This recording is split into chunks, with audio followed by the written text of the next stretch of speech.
আমি প্রধান উপদেষ্টার কাছে চিঠি দিয়েছিলাম দেখা করার জন্য, সেটি হচ্ছে 5/12/24, 5/12/24। চিঠির কোনো উত্তর পায় না। প্রধান উপদেষ্টা বলে আমাদের কাছে চিঠি লিখুন, আমাদের কাছে চিঠি লিখুন, আমরা আপনাদের কথার জবাব দেওয়ার জন্য বসে আছি, আমরা আপনাদের কথার জবাব দেওয়ার জন্য বসে আছি। কই চিঠি তো দিয়েছি, দাওয়াতের আমন্ত্রণ পত্র তো পাই না। এই প্রধান উপদেষ্টার মুখের ভাষা আর কাজ কিন্তু এক না। তিনি বিশ্ববিখ্যাত হতে পারে, তাকে রেসপেক্ট করি, সম্মান করি, কিন্তু তার অর্থ এই নয় যে আপনি কথা যেটা বলবেন সেটা যাতে, তাহলে আপনার প্রধান উপদেষ্টার কার্যালয়ে যে সমস্ত লোকগুলোকে নিয়োগ দেওয়া হয়েছে তাদের কাজ কি? তাদের কাজ প্রধান উপদেষ্টাদের সাথে কেউ দেখা করবে, তার কাছে চিঠি দিবে, গুরুত্ব সহকারে চিঠিটি বাস্তবায়ন করবে, এবং বাস্তবায়ন না করলে যিনি চিঠি প্রদানকারী তাকে আবার ফার্দার এখানে ফোন নাম্বার আছে, ফোন দিয়ে বলবে স্যারকে বলছি, স্যার আপনাদেরকে উত্তর দিচ্ছি। এটাই তো গণতন্ত্র, এটাই গণতন্ত্র। জনগণ আপনার কাছে কোনো একটা চাহিদা নিয়ে যাবে, হয়তো আপনি ব্যস্ত থাকবেন, জনগণকে তারপরে বিষয়গুলো তো কাম ব্যাক করতে হবে, কিন্তু কই কাম ব্যাক কই? গণতন্ত্র সংস্কার করতে হলে এগুলো করতে হবে। আর সংস্কার কি? কিসের সংস্কার করছে? নির্বাচন। কিসের নির্বাচন? আওয়ামী লীগ চলে গেছে, কিন্তু আওয়ামী লীগের কোনো কাজকর্ম কি বন্ধ আছে? থানায় পুলিশের ধমকানি, পুলিশকে ধমকান, পুলিশের উপর খবরদারি করা, স্কুলের কমিটিগুলো কি বাকি আছে? আওয়ামী লীগ চলে গেছে, আর কেউ না কেউ কমিটিগুলোর দায়িত্ব নিছে না? শুধু পার্লামেন্ট নাই, কিন্তু আর তার বাইরে তো সব কিছুই চলছে মোটামুটি। কিন্তু আমার প্রশ্ন হলো, লুটপাট যারাই করেন করেন, কোনো অসুবিধা নাই। 5 তারিখের পরে, 5 তারিখের আগে অনেকে সিগারেট খেতে পারতো না, অনেকে 50 টাকা দিয়ে বা 20 টাকা দিয়ে রিক্সা ভাড়া ছিল না, তারা আজকে প্যারাডো প্লাগ বাই গাড়ি নিয়ে প্রধান উপদেষ্টার কার্যালয়ে গিয়েছে। আমি দেখছি প্যারাডো গাড়ি নিয়ে প্রধান উপদেষ্টার কার্যালয়ে যায়।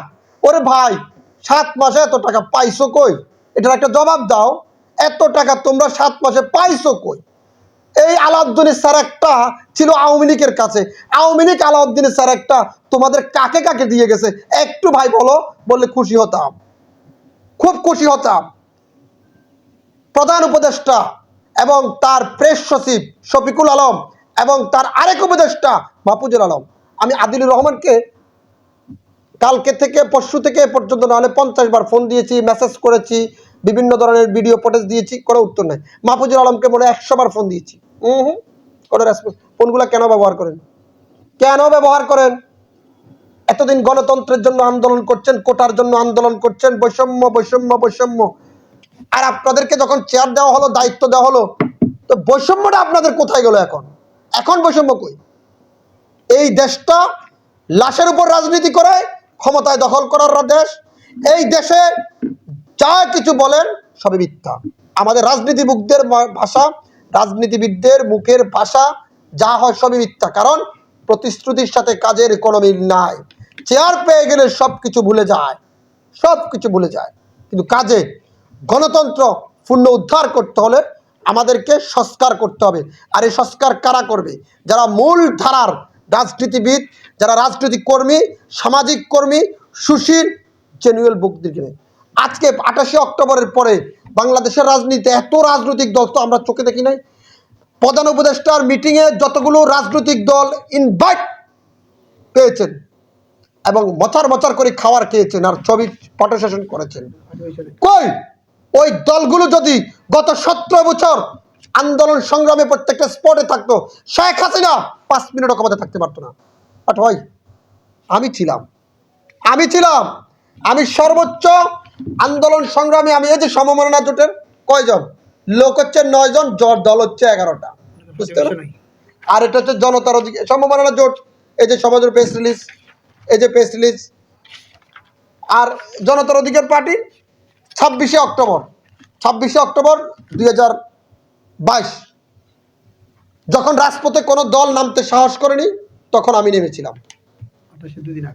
আমি নেমেছিলাম শিশু কল্যাণ পরিষদে, আমি মিটিং করেছি সাহসকে নিয়ে, গয়েশ্বর প্রধান অতিথি ছিল, খুঁজে দেখলে পাবেন। এই যে দেখেন আমার গাড়ি বহরের সেদিন হামলা হয়েছে, এই যে যদি আপনাদেরকে আরো দেখাই,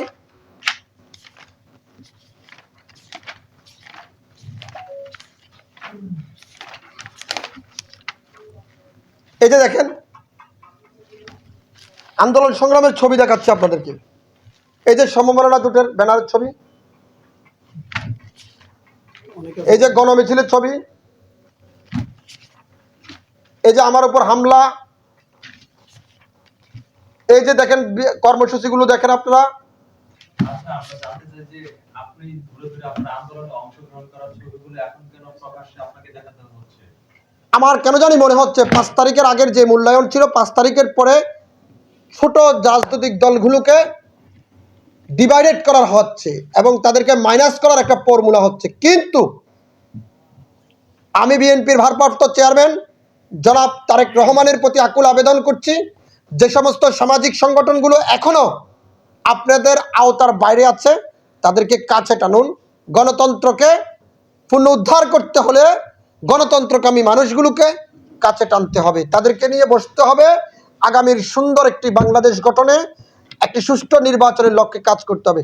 এসি রুমের লোক দিয়ে যদি আপনারা রাজনীতি করেন, ওই অ্যাডভোকেটদেরকে দিয়ে যদি রাজনীতি করেন হবে না, মাঠের লোকদেরকে আপনারা বুকে টানতে হবে। না হলে মাঠের লোক, ত্যাগী, নির্যাতিত, যারা অবহেলিত, তাদেরকে যদি এখন বাদ দেন, তারা যদি আবার খেপে যায়, রাজপথে নেমে যায়, তাহলে পালানোর সুযোগ পাবে না। আমি সর্বশেষ একটি বক্তব্য দিয়ে শেষ করব। বর্তমান সরকারের যারা উপদেষ্টা, সম্মানিত উপদেষ্টারা, বলতে চাই, বৈঠকে বিভিন্ন সময় রাজনৈতিক দলগুলোকে নিয়ে অন্তর্বর্তীকালীন সরকার বৈঠকে আমন্ত্রিত তালিকা কারা কোন নীতির ভিত্তিতে করেছেন এবং প্রশ্ন জনমনে উঠেছে। এদিকে সক্রিয় রাজনৈতিক দলগুলো বৈঠকে আমন্ত্রণ পায় না, অন্যদিকে নবগঠিত অরাজনৈতিক দলগুলো কিভাবে প্রধান উপদেষ্টার প্রেস কনফারেন্স এবং কমিশন গঠনের মিটিংয়ে আমন্ত্রণ পায়? 17 বছর যুদ্ধ করে, সংগ্রাম করে, নিজের অস্তিত্বকে বিলীন করে দিয়ে পরিবার ছেড়ে রাজনীতি করা দলগুলো কেন, রাজনীতি করা সামাজিক সংগঠনগুলো কেন, সুশীল ব্যক্তিরা কেন সেখানে আমন্ত্রণ পাবেন না? এটি বর্তমান অন্তর্বর্তীকালীন সরকারের এক ধরনের স্বৈরাচারী আমি মনে করি।